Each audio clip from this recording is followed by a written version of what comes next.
कहते हैं कि कोई भी बिजनेस छोटा या बड़ा नहीं होता, लेकिन उसकी पूरी जानकारी होना बहुत जरूरी है। तभी उसमें सफलता हासिल करने के चांसेस बढ़ जाते हैं, जिसका नाम है रियल एस्टेट बिजनेस, क्योंकि ये दुनिया के सबसे बड़े बिजनेस में गिना जाता है। एस्टेट बिजनेस यानी कि अचल संपत्ति जैसे जमीन, मकान, दुकान इत्यादि खरीदने, बेचने या किराए पर देने का व्यापार है।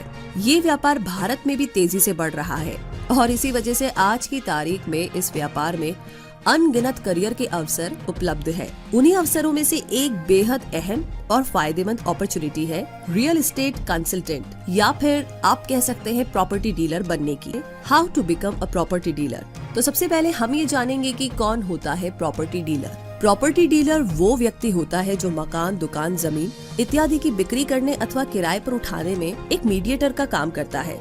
इस तरह से वो प्रॉपर्टी ओनर और बायर या किराएदार के बीच का ब्रिज होता है और इन दोनों पार्टियों को आपस में मिलाकर के डील फाइनल कराता है।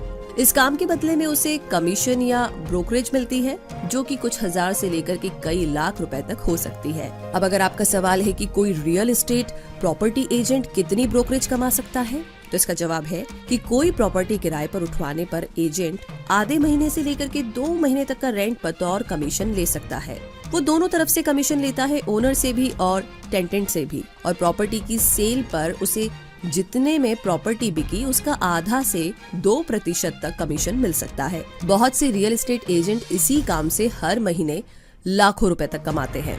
आगे जानते हैं कि प्रॉपर्टी डीलर क्या क्या काम करता है।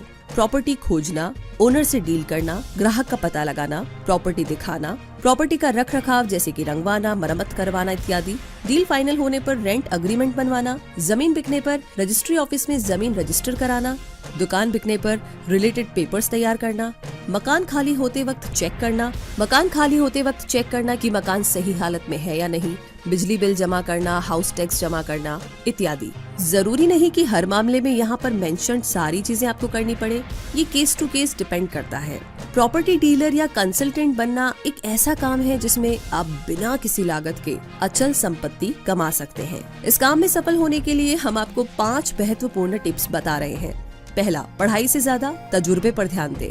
ये कारोबार शुरू करने के लिए ज्यादा तकनीकी शिक्षा की जरूरत नहीं है। कुछ निजी संस्था ऐसे कोर्स कराती है, लेकिन ये कारोबार आप अनुभव से ज्यादा अच्छी तरीके से सीख सकते हैं। लगभग 6 महीने से 1 साल का अनुभव इस कारोबार को शुरू करने के लिए सही है। तजुर्बा लेते समय ये बातें सीखें। प्रॉपर्टी किस माध्यम से आप ढूंढ सकते हैं, ग्राहक कैसे आपको मिल सकते हैं, कानूनी दस्तावेज कौन से जरूरी है, प्रैक्टिकल वर्क कैसे करें, फ्लैट, जमीन इत्यादि से संबंधित मैथमेटिकल कैलकुलेशन। दूसरा है सॉफ्ट स्किल्स यूज करें और विश्वसनीयता बनाए रखें। प्रॉपर्टी डीलर के इस काम में आपको मकान मालिक या लैंड ओनर के साथ साथ अपने ग्राहकों से भी रोजाना डील करना होगा। ऐसे में आपकी कम्युनिकेशन स्किल्स अच्छी होनी चाहिए। आपको न सिर्फ कंसर्न पार्टी से पोलाइटली बात करना आना चाहिए, बल्कि आपको हर एक एक्टिविटी में ट्रस्ट फैक्टर को सबसे अधिक महत्व देना चाहिए। इस बिजनेस में कई बार प्रॉपर्टी ओनर खुद प्रॉपर्टी दिखाने के लिए मौजूद नहीं होता और अपने प्रीमाइसेस की चाबी रियल एस्टेट एजेंट को दे देता है। इसलिए अगर आप ट्रस्ट फैक्टर में फिट नहीं होंगे तो कम ही लोग आपके साथ डील करेंगे। ट्रस्ट पैदा करने का सबसे आसान तरीका है अपना एक ऑफिस खोलकर काम करें, ट्रांसपेरेंसी बनाए रखें और जो कमिटमेंट करे उसे पूरा करें। तीसरा है प्रॉपर्टी ढूंढने के लिए इन तरीकों को अपनाएं। सबसे पहले आप ये कारोबार किस फील्ड में करना चाहते हैं, उस फील्ड की पूरी मालूमात आपको होनी जरूरी है। हाथ में एक मोबाइल और घूमने के लिए दुपहिया है तो एकदम बढ़िया। सबसे पहले पूरे फील्ड में घूम करके कौन सी प्रॉपर्टी किराए से और बेचने के लिए है, इसकी एक लिस्ट बनानी होगी। प्रॉपर्टी ढूंढने के माध्यम, दैनिक अखबार से हर रोज आपको अच्छी प्रॉपर्टी की जानकारी मिलेगी। इंटरनेट पर Magic Bricks, 99 Acres, Quikr, Common Floor और ऐसी बहुत सारी वेबसाइट से प्रॉपर्टी मिल सकती है। सोशल नेटवर्क पर बनाए गए group, Facebook group page, WhatsApp group से भी अच्छी इन्फॉर्मेशन निकाली जा सकती है।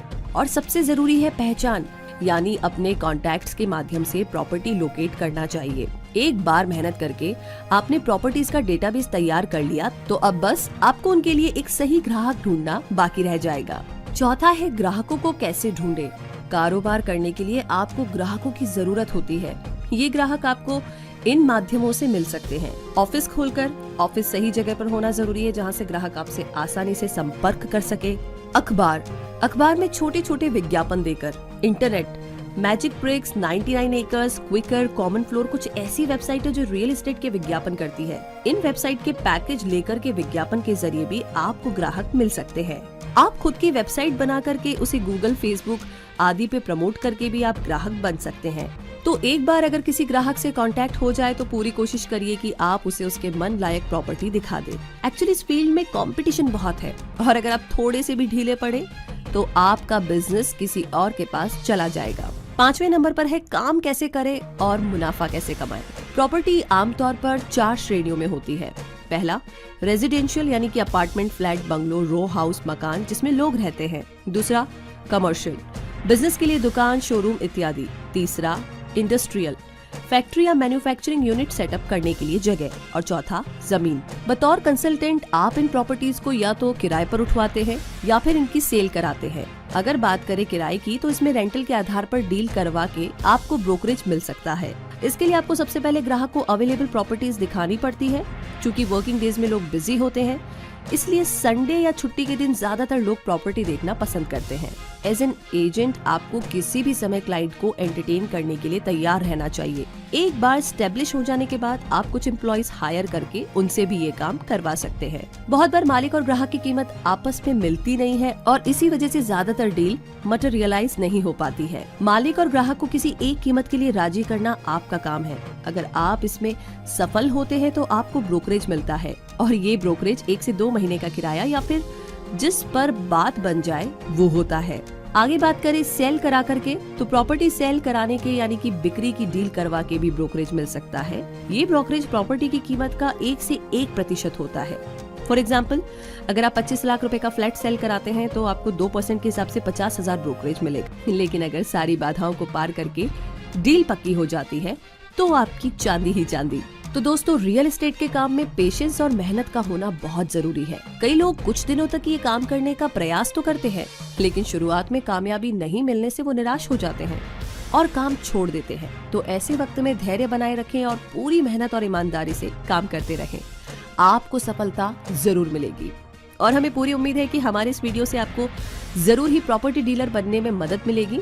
वैसे आपका कोई सुझाव हो या कोई बात आप हमसे शेयर करना चाहते हैं तो प्लीज कमेंट बॉक्स में जरूर लिखें। हमारा ये वीडियो देखने के लिए बहुत बहुत धन्यवाद।